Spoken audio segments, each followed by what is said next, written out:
जय माता दी। जय कुष्मांडा माता की जय। आज हम 5, 6, 7, 8 अध्याय का सुनेंगे। 5वां अध्याय, देवताओं द्वारा देवी की स्तुति। महर्षि मेधा ने कहा, पूर्व काल में निशुंभ नामक असुरों ने अपने बल के मत से इंद्र का त्रिलोकी का राज्य और यज्ञों के भाग छीन लिए, और वह दोनों इसी प्रकार सूर्य, चंद्रमा, धर्मराज और वरुण के अधिकार भी छीनकर स्वयं ही उनका उपयोग करने लगे। वायु और अग्नि का कार्य भी वही करने लगे। इसके बाद उन्होंने जिन देवता का राज्य छीना उनको अपने स्थान से निकाल दिया। इस तरह से अधिकार छीने हुए देवताओं द्वारा निकाले हुए देवता अपराजिता देवी का स्मरण करने लगे कि देवी ने हमें वर दिया था कि हमारी संपूर्ण विपत्तियों को नष्ट करके रक्षा करेंगी। ऐसा विचार कर सब देवता हिमालय पर गए और विष्णु माया की स्तुति करने लगे। देवता ने कहा, देवी को नमस्कार है, शिव को नमस्कार है, प्रकृति भद्रा को नमस्कार है। हम लोग रुद्र नित्या गौरी को नमस्कार करते हैं। ज्योत्स्नामयी चंद्र रूपिणी सुख रूपा देवी को नमस्कार है। शरणागतों का कल्याण करने वाली वृद्धि और सिद्धि रूपा देवी को बारंबार नमस्कार है। नृत्य राजाओं लक्ष्मी सवाणी को नमस्कार है। दुर्गा स्थल को पार करने वाली दुर्गपारा को सारा सरकाणी ख्याति कृष्ण धूम्र देवी को सदैव नमस्कार है। अत्यंत सौम्य अत्यंत सुरुद्र रूपा को हम नमस्कार करते हैं, उन्हें हमारा बारंबार नमस्कार है। इस जगत के आधारभूता कृति देवी को बारंबार नमस्कार है। जिस देवी को प्राणी मात्र के विष्णु माया कहते हैं, उन्हें नमस्कार है, नमस्कार है, नमस्कार है। जो देवी संपूर्ण प्राणियों में चेतना कहलाती है, उन्हें नमस्कार है, नमस्कार है, नमस्कार है।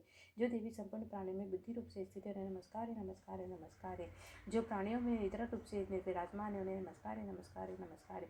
जो क्षुधा रूप से विराजमान है, उन्हें नमस्कार है, नमस्कार है, नमस्कार है। जो और छाया रूप से स्थित है, उन्हें नमस्कार है, नमस्कार है, नमस्कार है। जो शक्ति रूप में स्थित है, उन्हें नमस्कार है, नमस्कार है, नमस्कार। जो तृष्णा रूप में स्थित है, उन्हें नमस्कार है, नमस्कार है, नमस्कार है। जो क्रांति रूप से स्थित है, उन्हें नमस्कार है, नमस्कार है, नमस्कार है। जो जाति रूप से स्थित है, उन्हें नमस्कार है, नमस्कार है, नमस्कार है। जो लज्जा रूप में स्थित है, उन्हें नमस्कार है, नमस्कार है, नमस्कार है। जो देवी सब प्राणियों में शांति रूप से स्थित है, उन्हें नमस्कार है, नमस्कार है, नमस्कार है। जो देवी संपूर्ण प्राणियों में श्रद्धा रूप से स्थित है, उन्हें नमस्कार है, नमस्कार है, नमस्कार है। जो देवी संपूर्ण प्राणियों में कांति रूप से स्थित है, उन्हें सब नमस्कार है, नमस्कार है, नमस्कार है। जो लक्ष्मी रूप से स्थित है, उन्हें नमस्कार है, नमस्कार है, नमस्कार है। जो वृत्ति रूप से स्मृति रूप से स्थित है, उन्हें नमस्कार है, नमस्कार है, नमस्कार है। जो देवी सब प्राणियों में दया रूप से स्थित है, उन्हें नमस्कार है, नमस्कार है, नमस्कार है। जो देवी सब प्राणियों में तुष्टि रूप से स्थित है, उन्हें नमस्कार है, नमस्कार है, नमस्कार है। जो संपूर्ण प्राणियों में मातृ रूप से स्थित है, उन्हें नमस्कार है, नमस्कार है, नमस्कार है। जो संपूर्ण प्राणियों में भ्रांति रूप से स्थित है, उन्हें नमस्कार है, नमस्कार है, नमस्कार है। जो देवी संपूर्ण प्राणियों में नित्य व्याप्त रहती है, उन्हें नमस्कार है, नमस्कार है, नमस्कार है। जो देवी चैतन्य रूप से संपूर्ण संसार को व्याप्त करके स्थित है, उन्हें नमस्कार है, नमस्कार है, नमस्कार है। पूर्व काल में देवताओं ने अपने विश्व फल पाने के लिए जिनकी स्तुति की और देवराज इंद्र ने बहुत दिनों तक जिनका सेवन किया, वह कल्याण की साधना भूता ईश्वरी हमारा कल्याण मंगल करे, सारी विपत्तियों को नष्ट कर डाले। असुर के सताए हुए संपूर्ण देवता इस परमेश्वरी से इस समय नमस्कार करते हैं, जो भक्ति पूर्वक स्मरण किए जाने पर तुरंत विपत्तियों को नष्ट कर देती है। वह जगदम्बा इस समय हमारा मंगल कर हमारी समस्त विपत्तियों को दूर करे। महर्षि मेधा ने कहा, हे राजन, इस प्रकार जब देवता स्तुति कर रहे थे तो उसी समय पार्वती देवी गंगा में स्नान करने के लिए उनके शरीर से प्रकट होकर शिवा देवी बोली, शुंभ दैत्य के द्वारा स्वर्ग से निकाले हुए निशुंभ से हारे हुए देवता मेरी स्तुति कर रहे हैं। पार्वती के शरीर से अंबिका निकली है, इसलिए संपूर्ण लोक में कौशिकी कहते हैं। कौशिकी के प्रकट होने के बाद पार्वती देवी के शरीर का रंग काला हो गया और वह हिमालय पर रहने वाली कालिका देवी के नाम से प्रसिद्ध हुई। शुंभ निशुंभ के दूत चंड मुंड वहाँ आए और उन्होंने मनोरम रूप वाली अंबिका को देखा। वे और शुंभ के पास गए, जाकर बोले, महाराज, एक अत्यंत सुंदर स्त्री हिमालय को प्रकाशित कर रही है, जैसा रूप रंग आज तक हमने किसी स्त्री में नहीं देखा है। हे असुरेश्वर, आप ये पता लगाए कि वह कौन है और उसके ग्रहण कर ले। वह स्त्रियों में रत्न है, अपनी कांति से दर्श दिशाओं को प्रकाशित करते हुए वहाँ स्थित है। आपको उसको देखना उचित है। हे प्रभु, तीनों लोगों के हाथी घोड़े मणि जितने भी रत्न है वह समय आपके पास है। हाथियों में रत्न रूपी ऐरावत हाथी उच्चैश्रव नामक घोड़ा आप इंद्र से ले आए हैं। हंसों द्वारा जुता हुआ विमान ब्रह्मा जी के पास था, वह आपके पास है। यह महापद्य नामक खजाना जो कुबेर से छीना है, समुद्र ने आपके सदा खिले हुए फूलों की किंचकलनी नामक माला दी है। वरुण का कंचन का वर्षा करने वाला छत्र आपके पास है। रथों में श्रेष्ठ प्रजापति का रथ भी आपके पास है। हे दैत्येंद्र, मृत्यु में उत्क्रांतिता नामक शक्ति भी आपके छीन ली है। वरुण का पास जो आपके भ्राता निशुंभ के पास ही है, और समुद्र में उत्पन्न होने वाले रत्न भी आपके भ्राता निशुंभ के अधिकार में है।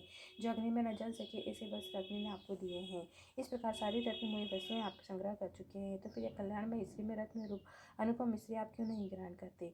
महर्षि मेधा बोले, चंड मुंड का वचन सुनकर शुंभ ने विचार किया कि सुग्रीव को अपना दूत बनाकर देवी के पास भेजा जाए। प्रथम उसको सब कुछ समझा दिया और कहा कि वहाँ जाकर ऐसे तरह से समझाना है कि वह प्रसन्न होकर तुरंत मेरे पास चली आई। भली प्रकार समझाकर कहना। दूत सुग्रीव पर्वत के उस रमणीय भाग में पहुंचा जहाँ देवी रहती थी। दूत ने कहा, देवी, मैं दैत्यों का राजा शुंभ से जो इस समय तीनों लोगों का स्वामी है उसका दूत हूँ। यहाँ तुम्हारे पास आया हूँ। संपूर्ण देवता उसकी आज्ञा एक स्वर में मानते हैं। अब जो कुछ उसने कहला भेजा है वह सुनो। उसने कहा है कि इस समय संपूर्ण त्रिलोकी मेरे बस में है। संपूर्ण यज्ञों के जो अलग अलग भाग है मैं लेता हूँ कि तीनों लोगों में जितना श्रेष्ठ रत्न है वह मेरे पास है। देवराजेंद्र का वाहन ऐरावत वह मैंने उससे छीन लिया है। वह उच्चैश्रवा नामक घोड़ा जो क्षीर सागर मंथन से प्रकट हुआ है वह भी मेरे पास है। हे सुंदरी, इनके अतिरिक्त तो जो भी रत्न भूषण पदार्थ देवता के पास है वह सब मेरे पास है। हे देवी, मैं तुम्हें संसार की स्त्रियों में रत्न मानता हूँ, क्योंकि रत्नों का उपभोग करने वाला मैं ही हूँ। हे चंचल कटाक्ष वाली सुंदरी, अब यह मैं तुझ पर छोड़ता हूँ कि तुम मेरे या मेरे भाई पराक्रमी निशुम्भ के पास से आ जा।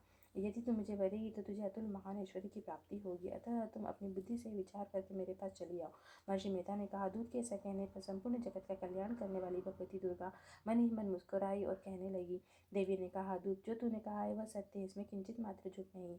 शुंभ इस समय तीनों लोगों का स्वामी है और निशुंभ भी उसी तरह पराक्रमी है, किंतु उसके संबंध में मैं जो प्रतिज्ञा कर चुकी हूँ उसे कैसे झुठला सकती हूँ।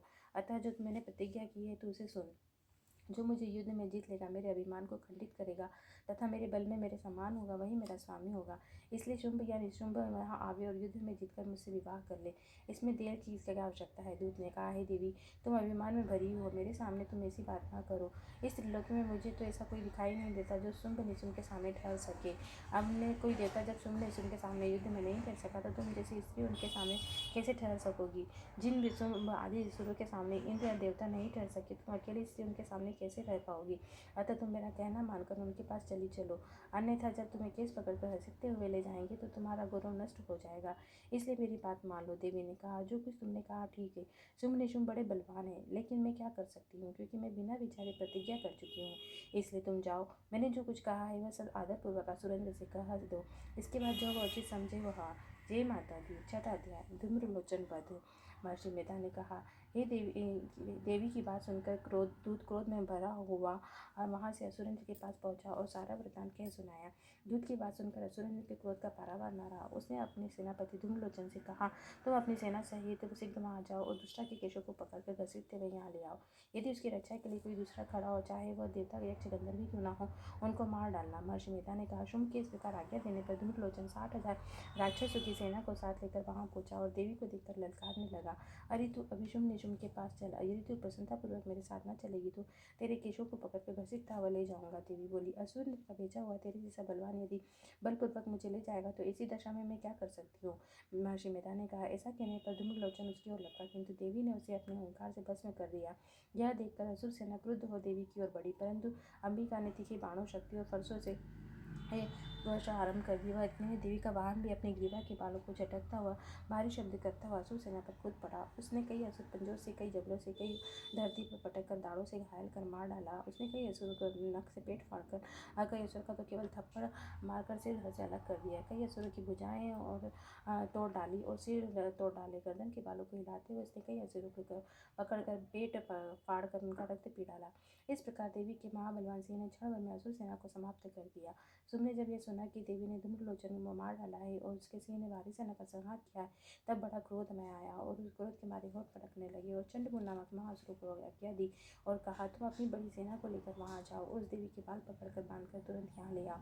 यदि उसको लाने में किसी प्रकार का संदेह हो तो अपनी सेना सहित उससे लड़ते हुए उसे मार डालो और जब वह दुष्टा उसका सिंह मर जावे तो उसे बांध कर यहाँ ले आना। जी माता दी। सातवां अध्याय, चंडमुंड का वध। महर्षि मेधा ने कहा, दैत्य राज्य की आज्ञा पाकर चंडमुंड नामक दोनों और चतुरंगी सेना को साथ ले लेकर हथियार उठाए देवी से लड़ने के लिए चल दिए। हिमालय पर्वत पर पहुंचकर जब उन्होंने मुस्कुराती हुई देवी को सिंह पर बैठा देखा तो जब देखा कि असुर उसको पकड़ने के लिए तलवारें लेकर दौड़ रहे हैं, तब अंबिका ने क्रोध में भरकर मारी क्रोध से उनका मुख काला पड़ गया और भुखटियाँ चढ़ गई और उनके ललाट में से भयंकर अत्यंत मुख वाली लाल आंखों वाली काली प्रकट हुई, जो अपने हाथों में तलवार व पाश लिए हुए थी। वह विचित्र खड़ग धारण किए हुए थे तथा चीते के चर्म की साड़ी और नगमुंडों की माला पहन रखी थी। उनका मांस सूखा हुआ था, शरीर केवल हड्डियों का ढांचा था, जो भयंकर शब्द से सभी दिशाओं को पूर्ण कर रहा था। वह असुर सेना पर टूट पड़ी और दैत्यों को भक्षण करने लगी। वह पार्श्व रक्षकों, अंकुशधारी महावतों, हाथियों, सवार योद्धाओं और घंटा सहित हाथियों को एक हाथ से पकड़कर अपने मुंह में डाल रही थी। इसी प्रकार वह घोड़े रथ सारथियों बैठक में बैठे हुए सैनिकों को मुंह में डालकर भयानक रूप से चबा रही थी। किसी के केश पकड़कर, किसी की गर्दन पकड़कर, किसी को पैरों से दबाकर छाती मसल कर मार रही थी। देवतियों के छोड़े हुए वस्त्रों को मुंह में डालकर क्रोध से भरकर दांतों को पीस रही थी। उसने कई बड़े असुर भक्षण कर डाले, कितनों को रौंद डाला और कितनों को मार के भगा दिया। कितने ही उसने तलवार से मार डाले, कितनों को ही अपने दांतों से समाप्त कर दिए। इस प्रकार देवी से क्षण भर में संपूर्ण दैत्य सेना नष्ट हो गई। यह देख महापराक्रमी चंड काली देवी की ओर लपका और उन्होंने देवी पर भयानक बाणों की वर्षा आरंभ कर दी। अपने हजारों चक्र उस पर छोड़े। उस समय चमकते हुए बाण चक्र देवी के मुख में प्रविष्ट हुए इस प्रकार दिख रहे थे मानो बहुत से सूर्य मेघों की घटा में प्रविष्ट हो रहे हैं। इसके बाद भयंकर शब्द के साथ काली ने अत्यंत जोश में भरकर विकटाटहास किया। उसका भयंकर मुख देखा नहीं जाता था। उसके मुख में श्वेत पदार्थों की पंक्ति चमक रही थी। फिर उसने तलवार से शब्द कर चंड के ऊपर आक्रमण किया और केश पकड़कर उसका सिर काटकर अलग कर दिया। चंड को मरा हुआ देखकर मुंड देवी की ओर रखा, किंतु देवी ने क्रोध में भरकर अपनी तलवार से यमलोक पहुंचा दिया।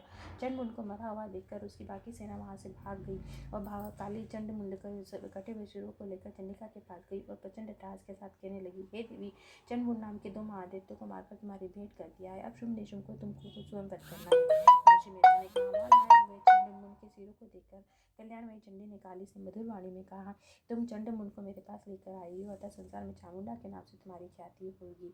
जय अम्बे मात की जय, चामुंडा मात की जय। 8वां अध्याय रक्त बीज वध। महर्षि मेधा ने कहा, चंडमुंड नामक असुरों के मारे जाने से, बहुत सी सेना के नष्ट हो जाने से असुरों के राजा प्रतापी शुंभ ने क्रोध युक्त होकर अपनी संपूर्ण सेना को युद्ध के लिए तैयार किया तथा उसने कहा, दायुद नामक 86 असुर सेनापति अपनी सेना के साथ युद्ध के लिए आए। कम्बु नामक 84 सेनापति युद्ध के लिए जाए। कोटिवीर नामक 50 सेनापति, धूम्रकुल नाम के 100 सेनापति, कालक दोहर मोर काल के दैत्य मेरी आज्ञा से सचकर युद्ध के लिए कूच करे। भयानक शासन करने वाले असुरों का स्वामी शुंभ इस प्रकार आज्ञा देकर बड़ी सेना के साथ युद्ध के लिए चला। उसकी सेना को अपनी ओर आता हुआ देखकर चंडी ने अपने धनुष की टंकार से पृथ्वी आकाश के बीच का भाग गुंजा दिया। इसके बाद देवी ने सिंह दाहन आरंभ कर दिया और अंबिका के घंटे के शब्दों से ध्वनि को भी बढ़ा दिया। धनुष की टंकार, शेर की दहाड़, घंटे की शब्द से पृथ्वी आकाश के बीच का भाग गूंज उठा और इसके साथ ही देवी ने अपने मुख को भयानक बना लिया। ऐसा शब्द भयंकर सुनकर राक्षसी सेना ने देवी तथा सिंह को चारों ओर से घेर लिया। हे राजन, उस समय दैत्यों के नाश के लिए और देवता के हित के लिए ब्रह्मा, शिव, कार्तिकेय, विष्णु, इंद्र आदि देवता की शक्ति अत्यंत पराक्रम बल से संपन्न थी। उनके शरीर से निकलकर उसी रूप में चंडिका के पास गई। जिस देवता का जैसा रूप था, जैसा आभूषण था, वैसा वाहन, वैसा ही रूप आभूषण लेकर वह शक्ति देवी के पास आई। हंस युक्त विमान से बैठकर रुद्राक्ष माला कमंडल धारण करके ब्रह्मा की शक्ति, वृषभ पर सवार होकर हाथ में त्रिशूल लेकर नामाहानाथ, कंकड़ पहनकर चंद्र रेखा से भूषित होकर शंकर की शक्ति माहेश्वरी, मोर पर आरूढ़ होकर हाथ में शक्ति ले दैत्यों से युद्ध करने के लिए कार्तिकेय की शक्ति उन्हीं का रूप धारण करके आई।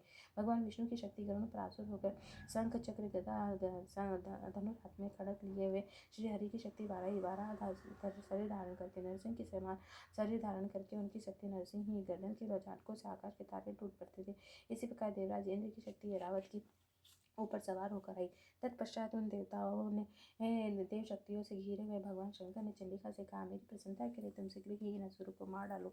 इसके बाद देवी के शरीर से अत्यंत उग्र रूप वाली और सैकड़ों गीदड़ियों के समान आवाज करने वाली चंडिका शक्ति प्रकट हुई और अपराजिता देवी ने झूमिल जैसा वाले श्री शंकर से कहा, हे प्रभु, आप मेरी ओर से दूर बनकर शुंभ निशुंभ के पास आइए और गर्भिले दैत्य से कहिए कि उनके अतिरिक्त और जो भी दैत्य यहाँ युद्ध के लिए उपस्थित हो, उनसे भी कहिए कि जो तुम्हें अपने जीवित रहने की इच्छा हो तो त्रिलोकी का राज्य इंद्र को दे दे। देवता की अंका या यज्ञ का भाग मिलना आरंभ हो जाए और तुम पाताल को लौट जाओ। किंतु यदि बल के गर्भ से तुम्हारे लड़ने की इच्छा हो तो फिर आ जाओ, तुम्हारे मांस से मेरी योगिनियां तृप्त होंगी। चूंकि उस देवी ने भगवान शंकर को दूत के कार्य में नियुक्त किया था, इसलिए वह संसार में शिव दैत्य के नाम से प्रख्यात हुई। भगवान शंकर से देवी का संदेश पाकर दैत्यों के क्रोध का कोई आर पार न रहा। वह जिस स्थान पर देवी विराजमान थी पहुंचे और जाने के साथ ही बाणों और शक्तियों से वर्षा आरंभ कर दी। देवी ने उनके फेंके हुए बाण शक्ति त्रिशूल फरसों को अपने बाणों से काट डाला और काली देवी उस देवी के साथ आगे खड़ी होकर शत्रु को त्रिशूल से विदीर्ण करने लगी, खटवांग से कुचलने लगी। ब्रह्मा ने जिस तरफ दौड़ती उसी तरफ अपने कमंडल का जल छिड़क कर दैत्यों के वीर्य व बल को नष्ट कर देती। इस प्रकार माहेश्वरी त्रिशूल से वैष्णवी चक्र से अत्यंत कोप वाली कुमारी शक्ति द्वारा असुरों को मार रही थी। इंद्री के बाजू के प्रहार से सैकड़ों दैत्य रक्त की नदियां का बहाते हुए सूर्य पर सो गए। वाराही ने कितने ही राक्षसों को अपनी थूथन द्वारा मृत्यु के घाट उतार दिया और दाड़ों के अग्रभाग से कितने ही राक्षसों की छाती चीर डाली। वह चक्र की चोट से कितनों को विदीर्ण कर धरती पर सुला दिया। राक्षसों को नरसिंह अपने नखों से विदीर्ण करके भक्षण कर रही थी और सिंहनाद से चारों दिशाओं को गुंजाती हुई रणभूमि में विचर रही थी। सीधी की प्रचंड अट्टहास से कितने ही दैत्य भयभीत होकर पृथ्वी पर गिर पड़े और कितने ही उनको भक्षण कर गई। इस तरह क्रोध में भरे हुए मातृगणों द्वारा नाना प्रकार के उपायों से बड़े बड़े असुरों को मरते हुए देखकर राक्षसी सेना वहां से भाग खड़ी हुई। उनको इस प्रकार भागता देख रक्तबीज नामक महापराक्रमी राक्षस क्रोध में भरकर युद्ध के लिए आगे बढ़ा। उसके शरीर से रक्त की बूंदें पृथ्वी पर गिरती, तुरंत वैसे ही शरीर वाला बलवान दैत्य पृथ्वी से उत्पन्न हो जाता। रक्तबीज गदा हाथ में लेकर इंद्र के साथ युद्ध करने लगा। इंद्र शक्ति ने अपने वज्र से उसको मारा तो घायल होने के कारण उसके शरीर से रक्त बहने लगा। उसकी प्रत्येक बूंद से उसके ही समान बलवान महापराक्रमी अनेक दैत्य भयंकर रूप से प्रकट हो गए। वह सब दैत्य रक्तबीज के समान बलवान तेज वाले थे। वह भी भयंकर अस्त्र शस्त्र लेकर देवी के साथ युद्ध करने लगे। जब इंद्र के वज्र प्रहार से उसके मस्तक पर चोट लग के रक्त बहने लगा तो उसमें हजारों ही पुरुष उत्पन्न हो गए। वैष्णवी ने चक्र, इंद्र ने गदा से रक्तबीज की चोट पर बचाई। वैष्णवी के चक्र से घायल होने पर उसके शरीर से जो रक्त बहा उससे हजारों महाअसुर उत्पन्न हो गए, जिनके द्वारा यह संपूर्ण जगत व्याप्त हो गया। कौमारी ने शक्ति से, वाराही ने खड्ग ने, महादित्य ने सब मात्र शक्तियों को अलग अलग गदा से प्रहार किया। माताओं से शक्ति, शूल इत्यादि को बार बार घायल हुआ, जिससे सैकड़ों महादित्य उत्पन्न हो गए। इस प्रकार रक्तबीज के रक्त से उत्पन्न हुए असुर से संपूर्ण जगत व्याप्त हो गया, जिससे देवता को भय हुआ। देवता को भय भी देखकर चंडिका ने काली से कहा, चामुंडे, अपने मुख के बड़ा करो और मेरे शस्त्राघात से उत्पन्न हुए रक्त बिंदुओं तथा रक्त बिंदुओं से उत्पन्न हुए महाअसुर को अपने मुख में भक्षण करती जाओ। इस प्रकार रक्त बिंदु से उत्पन्न हुए महाअसुर को मुख से भक्षण करते हुए जब वह रक्तहीन हो जाएगा तो वह मारा जाएगा। तुम्हारे भक्षण करने से अन्य देवते उत्पन्न नहीं होंगे। काली से इस प्रकार कहकर चंडिका ने रक्तबीज पर अपने त्रिशूल से प्रहार किया और काली देवी ने अपने मुख में उसका रक्त ले लिया और गदा से चंडिका पर प्रहार किया। प्रहार से चंडिका को तनिक भी कष्ट न हुआ, किंतु रक्तबीज के शरीर से बहुत सा रक्त बहने लगा। उसके गिरने के साथ ही काली ने उसको अपने मुख में ले लिया। काली के मुख में उस रक्त ने जो असुर उत्पन्न हुए उनको भक्षण कर लिया और रक्त पीती गई। तदंतर देवी ने रक्तबीज को, जिसका कि खून काली ने पिया था, चंडिका ने उस दैत्य को वज्र, बाण, खड्ग तथा ऋषि से मार डाला। हे राजन, अनेक प्रकार के शस्त्रों से मारा हुआ खून से वंचित महादैत्य रक्तबीज पृथ्वी पर गिर पड़ा। हे राजन, उनके गिरने से दैत्य अत्यंत प्रसन्न हुए और माताएं उन असुरों का रक्त पीने के बाद उद्धत होकर नृत्य करने लगी। जय माता दी। ओम नमो भगवते वासुदेवाय नमः। जय अम्बे मात की जय, माँ काली मात की जय।